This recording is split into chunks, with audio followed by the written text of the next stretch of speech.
Hi friends, வணக்கம். Welcome to my channel. இன்றைக்கி ரொம்ப சுலபமாக ரொம்ப டேஸ்டியாக செய்யக்கூடிய ரவா ஸ்வீட் எப்படி செய்கிறதுன்னு தான் பார்க்க போகிறோம். இந்த ஸ்வீட் ஒரு மாதம் வரைக்கும் நீங்கள் வெளியில் வச்சுருந்தே சாப்பிட்லாம், கெட்டு போகாது. வாங்க வீடியோக்குள்ளே போகலாம். ஒரு நான்ஸ்டிக் கடாய் எடுத்திருக்கேன். அதில் ஒரு கப் அளவுக்கு ரவை சேர்த்துருக்கேன், 250 கிராம் அளவுக்கு. இதை ரவை சேர்த்துட்டு நல்லா வறுத்து எடுத்துக்கோங்க. இந்த மாதிரி தொடர்ந்து கலந்து கொடுத்துட்டே இருங்க, அப்போ தான் ஈவனாக வறுபட்டு வரும். ரொம்ப கலர் சேஞ்ச் ஆகணும்னு அவசியம் இல்லை, லைட்டாக கலர் சேஞ்ச் ஆனால் ஓகே. இந்த மாதிரி தொடர்ந்து மிக்ஸ் பண்ணிகிட்டே இருங்க. பாருங்கள், இப்போ லைட்டாக வறுபட்டு நல்லா ஒரு வாசனை வருது. இப்போ இந்த சமயத்தில் நம்ம இதை ஒரு பாத்திரத்துக்கு மாற்றி வச்சிடலாம். இப்போ அதே கடாயில் 3/4 கப் அளவுக்கு தேங்காய் திருவல் எடுத்திருக்கேன், 200 கிராம் அளவுக்கு தேங்காய் திருவல் எடுத்திருக்கேன். இப்போ இதில் தண்ணி எதுவும் இல்லாமல் நல்லா இதை ரோஸ்ட் பண்ணி எடுத்துக்கலாம். தேங்காய் இந்த மாதிரி நம்ம வறுத்துட்டு செய்கிறதுனால இந்த ஸ்வீட்டு கெட்டு போகாது, ரொம்ப நாளைக்கு நீங்கள் வச்சுக்கிட்டு சாப்பிட்லாம். இப்போ நீங்கள் இந்த மாதிரி வறுக்கிறதுக்கு கஷ்டமாக இருந்துச்சுன்னா நீங்கள் டெசிகேட்டட் கோகோனட் கூட பயன்படுத்திக்கலாம். பாருங்கள், நம்மளுக்கு இப்போ ரெடி ஆகிடுச்சு. இந்த மாதிரி இருக்கணும். இப்போ இதை ஒரு தனி பாத்திரத்துக்கு மாற்றி எடுத்து வச்சிடலாம். இப்போ கலருக்காக கேரமல் செய்கிறதுக்காண்டி 2 டேபிள் ஸ்பூன் அளவுக்கு ஒயிட் சுகர் சேர்த்துருக்கேன். இப்போ இதில் தண்ணி எதுவும் சேர்க்காம மீடியம் ஃப்ளேம்லேயே வச்சுருங்க. இந்த மாதிரி கொஞ்சம் நேரத்துலேயே சுகர் நல்லா மெல்ட் ஆகி தேன் கலரில் வரும். இந்த மாதிரி தேன் கலர் வந்த உடனே நீங்கள் இதில் ஒரு 1.5 கப் அளவுக்கு நல்லா கொதிக்கிற தண்ணியாக சேர்த்துக்குங்க.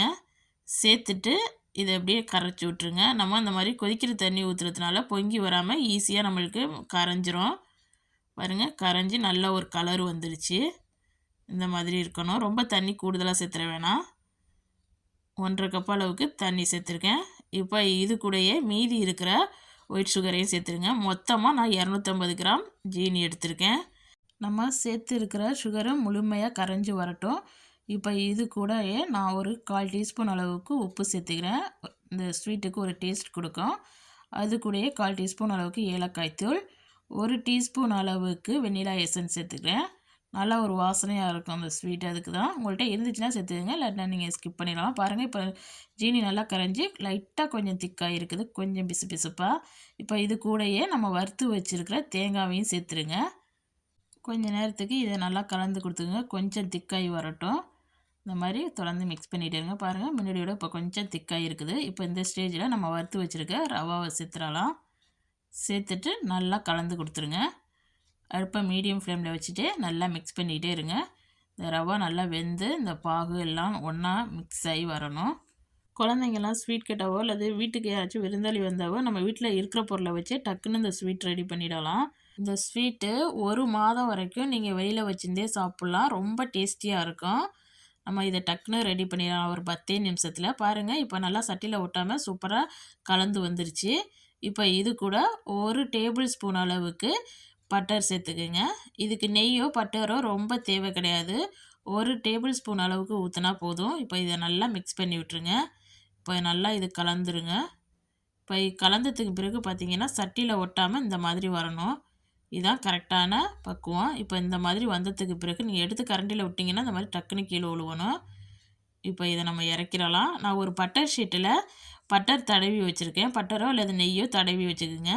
இப்போ அதில் நம்ம இதை எடுத்து வச்சிடலாம். இந்த மாதிரி சேர்த்துருங்க. உங்கள்கிட்ட ட்ரே இருந்துச்சுன்னா கூட நீங்கள் ட்ரேகளில் கூட இந்த மாதிரி சேர்த்துக்கலாம்.